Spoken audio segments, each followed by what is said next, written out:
Olá pessoal, sejam bem-vindos ao Fala FM, um podcast 100% produzido pelo time NetGlobe, que tem o grande objetivo de trazer profissionais de facilities para trocar experiências, compartilhar as suas histórias, os seus aprendizados, a sua jornada profissional, que é uma área extremamente importante que tem contribuído muito para as organizações.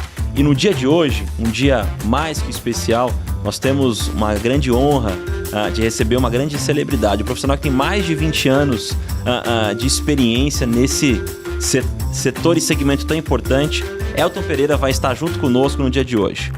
O Elton tem mais de 20 anos em experiências em multinacionais, atualmente é supervisor de infraestrutura na Azul Linhas Aéreas, além de professor universitário na Unifacamp.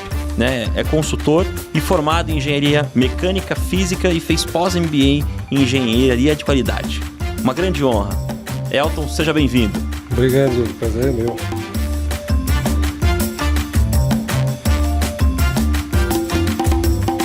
Elton, antes de mais nada, queria agradecer imensamente por essa super oportunidade, você ter aceito o convite de estar junto conosco aqui, compartilhando um pouquinho mais das suas experiências, dos seus aprendizados no Fala FM. Para nós é um grande prazer, viu? Claro, fiquei muito feliz. Até entendi agora porque você falou que o dia é tão especial, né? Pareceu ali que tem aniversário de empresa nesse mês. Opa! São 7 anos aqui na NetGlobe já. E muito obrigado, Elton. E mais do que isso, né? Eu digo que quando a gente tem paixão do que a gente faz, né? Acho que tudo passa muito rápido, né, Elton? Realmente. E ainda mais você, que tem 20 anos de experiência num segmento e num setor que é tão importante. Mas eu queria aqui começar um pouquinho das origens, né? Elton, conta pra gente onde você nasceu, né? Conta um pouquinho da sua história. Muito bem, vamos lá. Eu nasci em Campo Limpo Paulista, né, 29 de dezembro de 1982. Uma cidade que fica aí a 30 quilômetros da capital. Então tenho 40 anos, já entreguei a idade aí, né? Filho de um serralheiro industrial e duas profissões, né? Meu pai também trabalhou por muito tempo como mecânico de manutenção predial na TV Cultura, né? Fundação Padre Anchieta, na ocasião, por 7 ou 8 anos. E minha mãe era empregada doméstica e costureira, né? Então, os dois tinham 2 empregos, né? Ou seja, fora de casa, dentro de casa. Eu segui a mesma linha, né? Sou caçula aí de 3, né? Que tenho 2 irmãs mais velhas. Eu acabei seguindo aí mais ou menos a tendência deles, né? Tenho 2 profissões, como você falou, né? Sou supervisor de infraestrutura durante o dia das linhas aéreas brasileiras e à noite eu sou professor universitário na Unifacamp, né? Dou aula aí para as turmas de engenharia de produção. Que fantástico, muito bacana. E como que foi a sua infância? Conta pra gente um pouquinho. Bom, eu me considero que a geração anos 90 aí, que o pessoal sempre fala, né? Que é a última geração feliz. É o pessoal a última geração que jogou bola na rua, que rodou peão, jogou bolinha de gude. Então, assim, tive uma infância normal, família tradicional, conservadora, né? Os pais evangélicos, né? Então, sempre levou a gente para a igreja, tudo, sempre procuramos seguir ali o aspecto da antiga família tradicional e conservadora aí. E, sim, crescimento, uma infância feliz, né? Uma adolescência também muito feliz, né? Estudando aí na escola estadual, escola municipal, né? Na rede pública de ensino, até conseguir, quando cheguei lá na fase da juventude, aí uma bolsa de estudos para estudar no Colégio Técnico, onde eu me formei lá no Colégio Duque de Caxias, em Jundiaí, como técnico de automação industrial. Né, e fui seguindo aí, né, a carreira nas 3 frentes aí, né, na vida pessoal, né, conheci a minha esposa, a Sueli, no meu segundo emprego, né, como repositor de supermercados. Minha esposa era caixa de supermercado na época, e na vida profissional fui crescendo, né, depois me tornei almoxarife numa multinacional americana.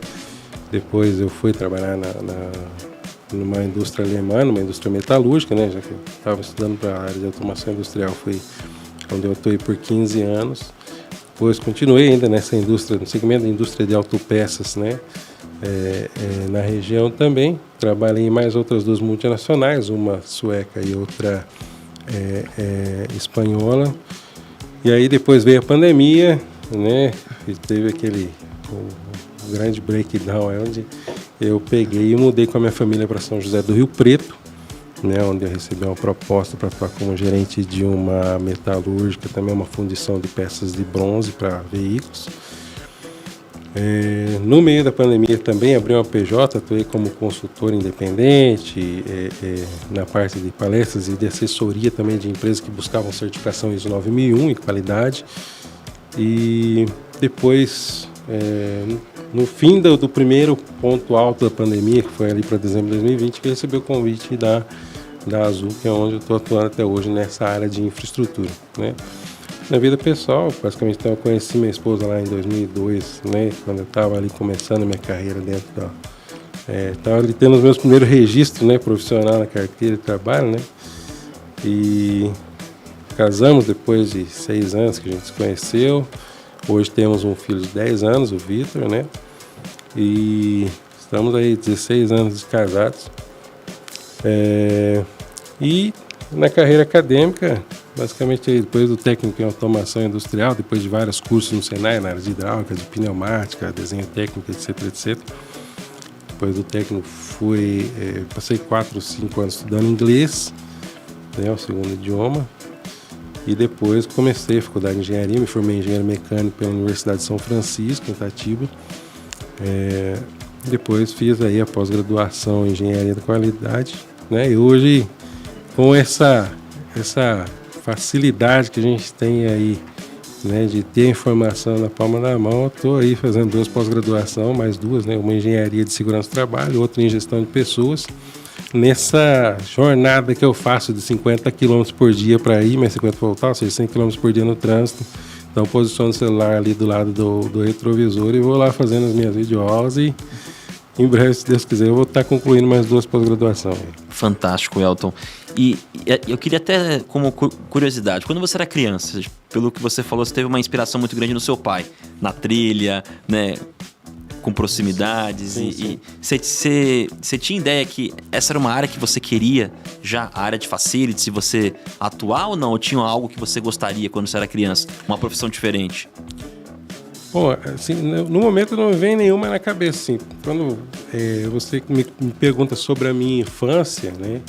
E a maioria das vezes quando eu estou conversando com a minha mãe, com meu pai, eles sempre lembram dessa história, que ele tinha a serralheria no quintal de casa, né? No tempo que ele trabalhava na TV Cultura à noite, então de dia ele trabalhava na serralheria, ou então quando eu estava lá durante o dia na serralheria, minha mãe ficava tomando conta, serrando ferro, pintando grade, enfim, fazendo uma série de serviços lá.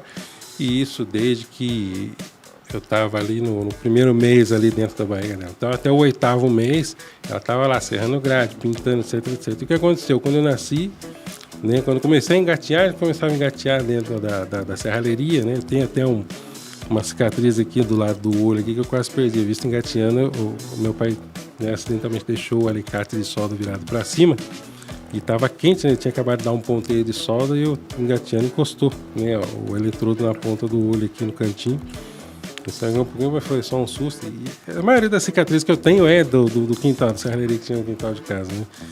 E minha mãe fala que o meu brinquedo preferido era a serra, não era a bola. Então eu pegava aquela serra de arco e escutava rec podia correr que eu estava serrando alguma coisa em casa. Então eu serrei a mesa, serrei a penteadeira, serrei o pescoço daquele meu velotrol, enfim, sem contar outras cicatrizes de outras traquinagens que eu fiz lá dentro do quintal de casa, né? Meu pai tinha uma furadeira dessas de bancada e eu, quando tinha 4 para 5 anos, eu subi lá e liguei com a mão na correia. Então eu tenho todas essas cicatrizes que tem no dedo aqui por causa disso daí, né? A correia mastigou todo o meu dedo. Era diversão de infância. A diversão de infância era isso, né? Talvez isso tenha me impulsionado, me direcionado para migrar para essa carreira agora, né? Porque até então, por 20 anos, eu exerci uma função paralela na condição de engenheiro da qualidade, auditor, Então, sempre na parte de consultoria voltada para certificações, segurança do trabalho, meio ambiente, etc, etc. Ela tem ali uma relação muito estreita em todas as indústrias que eu passei, né? O setor de engenharia industrial, de facilities com a qualidade, meio ambiente e segurança do trabalho. E essa oportunidade, ela surgiu, né, para migrar para a área de facilities em função do que? A Azul estava construindo o maior hangar, né, o maior centro técnico de manutenção de aeronaves da América Latina. E ia ter uma série de disciplinas, de equipamentos industriais gigantescos e que precisava de alguém com uma experiência na gestão de contratos, gestão de fornecedores, qualidade do serviço, uma forma de medir tudo aquilo, montar o processo, medir tudo aquilo e coletar os resultados, colocar aquilo de uma forma gráfica, ou seja, para que todo mundo estivesse conseguindo pisar num solo permeável, né? Então acabou combinando essa experiência que eu tinha na gestão de qualidade, né, na indústria de autopeça, que ela é muito rigorosa nesse sentido na qualidade automotiva, né, tanto que a norma específica para indústrias que queiram se certificar, produzir e vender peças dentro da cadeia automotiva, ela tem mais de 700 páginas, né? A ISO 9001 tem 200, então ela é muito mais rigorosa, ela estabelece muito mais regras, né? Fora os requisitos específicos que tem de cada indústria, de cada montadora. Fiat tem uma, Ford tem outra, Volkswagen tem outra, então é um pacote de regras que você tem que seguir ali. E em função desse nível de exigência, o que aconteceu? Acho que chegaram na conclusão, na época em que foi aberta a vaga, de que precisava alguém que tivesse conhecimento de mapeamento de processos, de melhoria contínua, de aplicação de várias ferramentas. Então, o meu perfil profissional, a minha experiência, a minha formação, ela acabou coincidindo com todas essas necessidades, né? E aí, quando eu fiz a inscrição, fui, né, participando, primeira, segunda, terceira etapa, chegou na última, tinha mais 3 pessoas. Aí foi onde eu fui escolhido e esse foi o diferencial, ou seja, não, esse cara, né, chegaram na conclusão, é o que a gente precisa, porque ele vai ter um nível de exigência que a gente precisa para poder estabelecer uma boa parceria com os nossos fornecedores de serviços, de produtos, né, e ali tem muita coisa que que vem da engenharia mecânica, por exemplo, a estrutura de compressores de ar comprimido lá. A gente tem 3 equipamentos gigantescos, toda uma malha de ar comprimido que ela não pode falhar em algum momento.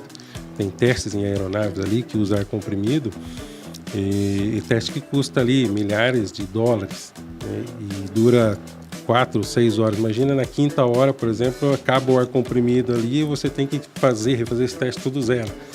É uma fala. Tudo que a gente põe a mão ali tem um valor exponencial, né? Então, eles acreditavam o seguinte, essa experiência que esse cara está trazendo da qualidade é o que vai fazer com que a gente reduza a probabilidade de ocorrer uma falha. E queira ou não, como consequência disso, a empresa hoje ela é reconhecida em função do trabalho de todos, né? A companhia aérea mais pontual do mundo. Tudo isso garante a pontualidade, garante o serviço lá na ponta, né? Fantástico, Elton. Olha que grande aprendizado, pessoal. O Elton ele trouxe aqui uma visão clara, né? Que tudo aquilo que você vive na sua vida, na sua jornada, te habilita para que você esteja vivendo hoje, né? E falando do profissional de facilities, que é um profissional extremamente... Me corrija se eu estiver errado, acho que cada dia é um dia, né? Um dia é totalmente diferente do outro, demandas, uma loucura só. E acho que isso traz que o profissional de facilities tenha competências únicas, né? De visão sistêmicas para conseguir olhar, né? E eu queria pegar um gancho, Elton, assim, o que te inspira em estar em facilities? Como que é o dia a dia? Conta pra gente um pouco mais. Olha, justamente você perguntou e já colocou a resposta junto, Diego. O que inspira hoje o profissional de estar hoje numa área de facilities, pelo menos falando por mim, é que você, todo dia, toda hora, todo minuto, segundo, você está aprendendo uma coisa nova. Eu sou impulsionado por isso hoje, né? Eu estava comentando durante o almoço ali com o Danilo, né, que eu estava num sedentarismo há 10 anos aí, desde os 30 não praticava esporte nenhum. E não me atraía, por exemplo, a academia, porque você tem que ficar ali empurrando barra ali, mas você está empurrando barra, legal, você está fazendo exercício físico, mas o que está aprendendo? O que aquilo lá está mexendo no teu cérebro? Quase nada. Falei, não estou aprendendo nada aqui, então cheguei a trancar a matrícula em academia diversas vezes. E recentemente encontrei, junto com meu filho, o Kung Fu, né? Começamos a praticar aulas de Kung Fu, fazer aulas de Kung Fu. estamos há um ano, quase um ano, praticando, e desde da primeira aula, o mestre falou pra gente, olha, aqui cada dia você aprende um movimento diferente, você memoriza, você tem que trabalhar mais o cérebro, mais a mente do que o corpo, né? E só na primeira fase você aprende 30, 40 movimentos diferentes, na segunda fase são mais 80 e vai assim multiplicando a necessidade que você tem de aprender e de exercitar a memória, ou seja, quase, eu diria que até exige mais da memória do que um jogo de xadrez ou qualquer outra coisa do gênero. E a área de facilities é a mesma coisa, quando você pensa, eu estou com 20 anos de experiência, eu não tenho mais... chega uma novidade ali, alguém bate na sua porta e fala, aconteceu outra coisa que você... nem passava pela sua mente, apesar de você ter tudo mapeado na sua cabeça, do piso, da parede, do teto, o que tem, o que você faz, a frequência que você verifica, aparece uma novidade. Que bacana, Elton. E nesses 20 anos eu tenho certeza absoluta que você passou, viveu, contribuiu com muitos projetos, né? Ao longo dessa jornada. Tem alguns que você poderia compartilhar conosco, citar em especial, que marcou você como um todo? Assim, como a área de facilities, ela trabalha não só na condução de projetos e obras de construção, como também projetos e obras de eventos, né? Uma imagem que eu tenho que me vem à cabeça, mas quando me perguntam de um projeto, de algo que você participou e que deixou marcado, né, a tua carreira, foi um evento da Disney, ou seja, o pessoal de infraestrutura ele trabalha sempre ali no background, ajudando na construção de palco, trabalha com o projeto debaixo do braço para ver se a capacidade luminotécnica é suficiente, parte de audiovisual, então vem toda uma equipe para instalar e a gente tem que estar sempre direcionando de acordo com a demanda com a estrutura que a gente tem, para não acontecer nada de errado ali, né? Então, o evento da Disney, onde foi apresentada a primeira aeronave com a pintura da Disney, a pintura do Mickey Mouse, foi a que mais marcou. Foi o momento em que desceu a cortina, né, uma cortina kabuki gigantesca, e mostrou a aeronave lá. O pessoal ficou muito surpreso. Elton, inclusive o time compartilhou que temos aqui imagens do projeto. Enquanto você narra um pouco mais, queria passar aqui algumas imagens no nosso telão, aqui no nosso painel de LED, para poder interagir aqui um pouco mais. É isso aí, ó. Exatamente. Uau! Aqui, o plano A era que essa aeronave ficasse pro lado de lá do portão. O que aconteceu? Cerca de 2 ou 3 horas antes começou a chover e a gente teve... Olha que legal. A gente teve que trazer a cortina kabuki e recuar ela, né? E a ponte rolante foi fundamental para ajudar, porque tinha box trucks montado, tinha tudo, uma estrutura já montada ali embaixo. E a ponte rolante ajudou a agilizar isso daí, né? Então, ou seja, a engenharia mecânica atuando mais uma vez, ou seja, o ponte rolante ajudou a trazer parte da estrutura para cá, aí montou de novo o box trucks, ergueu a cortina kabuki e aí deu super certo, o evento aconteceu no horário certo, essa imagem aí me vem na cabeça. Quando me perguntam alguma coisa que você participou e que realmente marca, é esse daí. Não sei se é por ter sido o primeiro evento com essa magnitude, né? Já tinha trabalhado nos bastidores de outros eventos lá, mas esse realmente eu não sei nem explicar porquê, mas foi interessante demais, foi muito legal. Muito bacana, Elton, você compartilhar, né? E eu vejo assim, a área de facilities, desde organizar um evento, cuidar dos detalhes operacionais, como que vai ser o show, né? São muitos pontos, né? Que a gente tem que ter essa preocupação, até poder entregar o grande objetivo, né? Que era o lançamento dessa grande aeronave, né? Isso, a gente está sempre atuando no antes, no durante e no depois, né? Ou seja, o antes.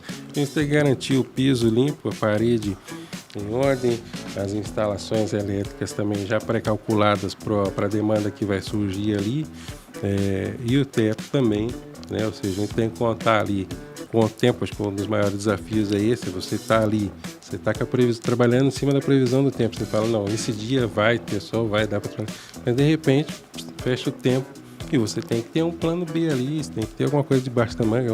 Isso daí, eu acho que talvez ele me marque por causa disso, ele me proporcionou esse grande aprendizado. Você não ter um plano B hoje dentro de facilities vamos dizer assim, a tua chance de não ter o sucesso que você esperava, ela é grande.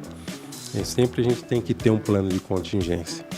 Muito bom. E Elton, ao longo desses 20 anos, né, de experiência, você vê uma aproximação da área de facilities com tecnologia? Você vê essa conexão na sua plenitude? Sem dúvida, sem dúvida. O BMS, né, que é Building Management System, é hoje o que a gente enxerga em termos de tecnologia. Eu acho que é o sonho de todo gestor de infraestrutura, ele ter qualquer informação. Por exemplo, se tiver uma tubulação de gás rompida, vazando, está perdendo a pressão no gás, essa informação tiver um clique de distância. Ele está na casa dele, clicou no celular, acendeu ali um quadradinho vermelho, a rede de gás está com problema, já consigo designar um técnico para ir lá ver. Eu tenho um mapa de calor, por exemplo, onde que está o meu técnico mais próximo, que conheça dessa especialidade, para ele poder ir lá resolver o problema. Eu vejo isso como uma tecnologia hoje mais do que necessária para a área de facilities. Ela tem, vamos dizer, suas barreiras, mas assim, é o desejo da maioria do gestor de facilities, ele ter a informação a um clique de distância para poder atuar. Elton, muito bom. Eu vejo que o profissional de facilities ele tem muita característica de capacidade de fazer acontecer, né? De que muitas vezes ele tem que cuidar do antes, do hoje e do depois, né? Tendo a preocupação com tudo isso. Como que você enxerga um pouco do futuro do profissional de facilities? O futuro do profissional de facilities, eu acredito no seguinte, Diego. Eu vejo que o profissional de facilities hoje ele vai precisar ter duas coisas. A primeira é proatividade, né? Ou seja, ele tem que estar sempre pensando 2 jogadas na frente, igual o pessoal do xadrez fala, né? E o segundo, ele vai ter que assessorar os clientes internos no que diz respeito à justificativa do investimento, né? Já que estamos falando de tecnologia. A gente sabe, o investimento em tecnologia ele não é barato, ele tem um monte de imposto em cima, e isso e aquilo, ou seja, uma série de barreiras, e muitas das vezes o investimento em tecnologia ele para por conta do que o payback. Quanto tempo é? A payback hoje razoável seria, né? Eu estava conversando há pouco tempo atrás esse dia com um outro profissional da área de facilities. Payback, né, para qualquer investimento hoje a indústria considera como razoável 3 anos, tolerável até 5, né? Por quê? A gente estava conversando lá fora, as coisas mudam muito rápido. Imagina a empresa investindo numa tecnologia hoje e antes de se pagar o investimento já surge uma outra e ela fica obsoleta. Então isso pode significar um tiro na água, né, para algumas empresas. Então essa capacidade analítica, principalmente em torno do payback, eu acho que o profissional de facilities vai ter que assessorar muito, né, os clientes internos para conseguir chegar no CFO e conseguir fazer essa passagem, essa justificativa do investimento e o payback. Muito bom. Elton, queria aproveitar aqui agora também para a gente poder ter um momento um pouco mais lúdico, né? E até você poder compartilhar alguma experiência divertida, alguma passagem que você teve ao longo desses 20 anos que você queira compartilhar conosco aqui também. Então, Diego, história divertida, cara. Assim, dentro do mundo corporativo, pouca gente gosta de falar, mas tem a famosa rádio peão, né? O pessoal é impossível, é inegável uma empresa... como é que eu posso dizer? É difícil empresa admitir que existe, né? Mas a gente sabe que como é que fala? Uma pessoa conversa com a outra e conta uma coisa, ela fala um risco, já vira Francisco e por aí vai. Não tem como evitar esse tipo de situação nas empresas, né? E uma coisa engraçada que aconteceu, eu estava conduzindo uma transição, né, de empresas, né, de facilities, no caso de serviço de limpeza, né, que estava saindo um e estava começando o outro, né. Só que aí nesse período acontece, algumas pessoas já manifestavam antes, né, dessa transição o desejo de sair da organização, e eu percebi, veio uma pessoa que se despediu e me falou, tchau, obrigado, né, você não esquece de me convidar para o churrasco. Assim, até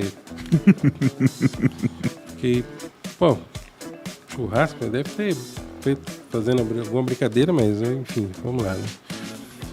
Aí daqui a pouco passou uma semana, a segunda pessoa veio se despedir de mim, só que ela falou que estava chateada comigo porque eu não tinha convidado ela para o churrasco. Eu falei, gente, tem ruído aí, né?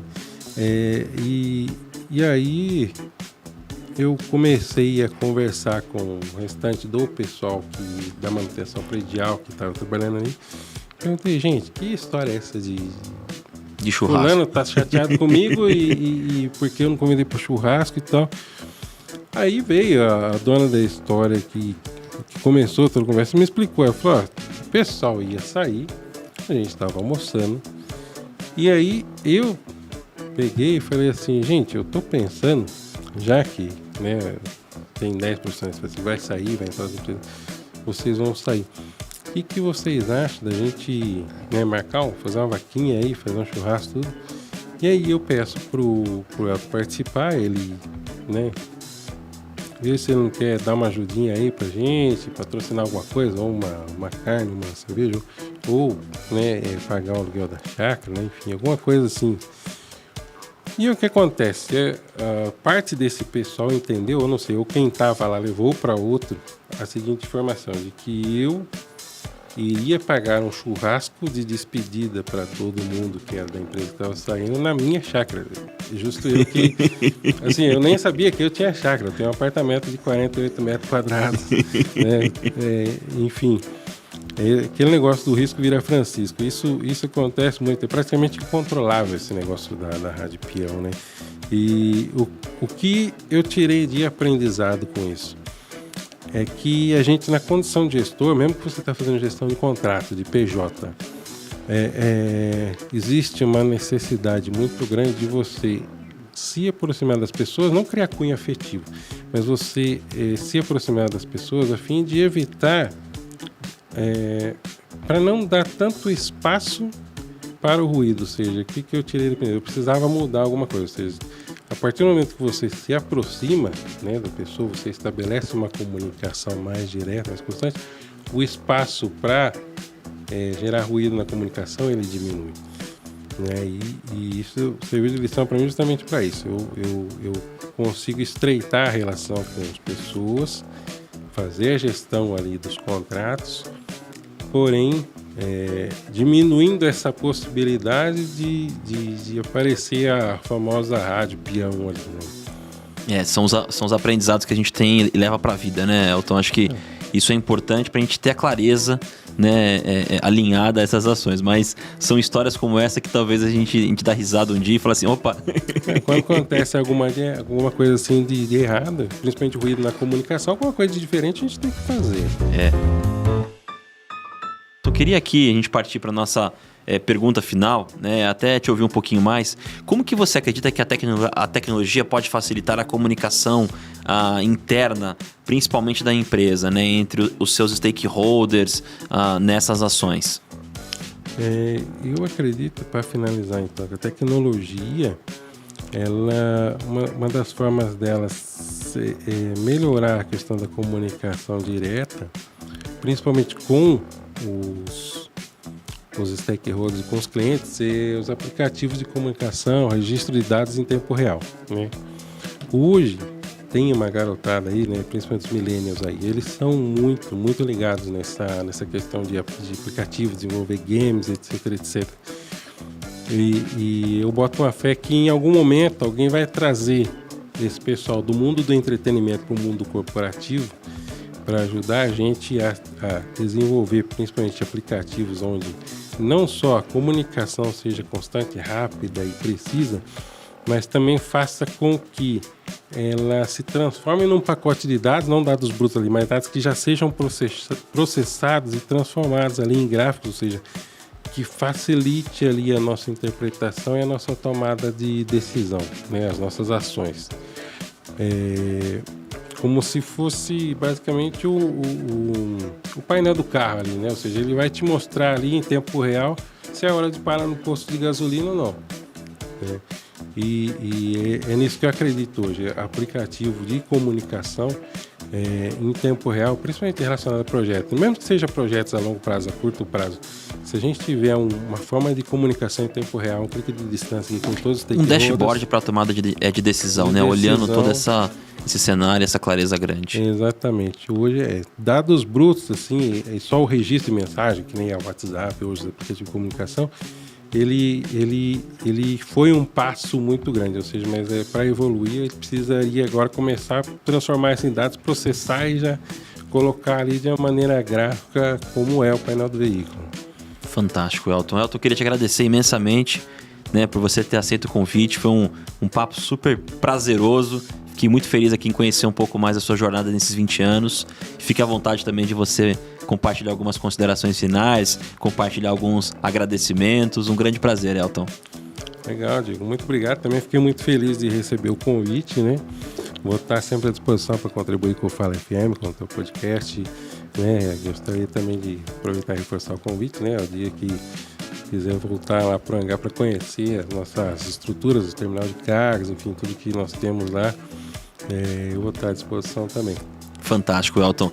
Muito obrigado mais uma vez, você que esteve junto conosco no dia de hoje, e aguarde, em breve, novas jornadas e aprendizados de grandes profissionais de facilities.